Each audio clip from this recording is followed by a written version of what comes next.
Matagal mo na bang maling kinakain ng mga prutas? Orange, putulin ang itaas at ibaba, tapos hatiin ng 1/3 sa gilid. Hiwa-hiwain ng manipis at buksan para madaling kainin. Mangga, hiwain sa gitna, twist at tanggalin ang buto. Gamitin ang kutsara para i-scoop, malinis at walang kalat. Hiwi, putulin ang itaas at ibaba, hatiin sa gitna, at paikutin ang kutsara sa loob ng balat, lalabas agad ang laman. Peach, hiwaing pababa, tapos pa horizontal, at huling hiwa sa gitna. I-twist at automatikong mahahati, malinis na nahihiwalay ang laman.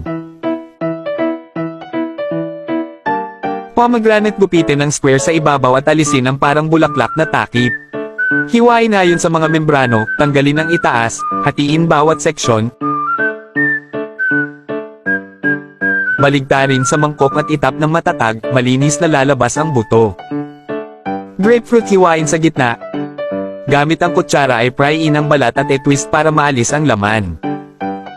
Ulitin sa kabilang kalahati. Hiwain ang balat ng bawat seksyon. Gamit ang toothpick para ihiwalay ang membrano, buo at malinis ang laman. Ibalik sa shell, perfect serve. Sumunod para sa mas marami pang life hacks.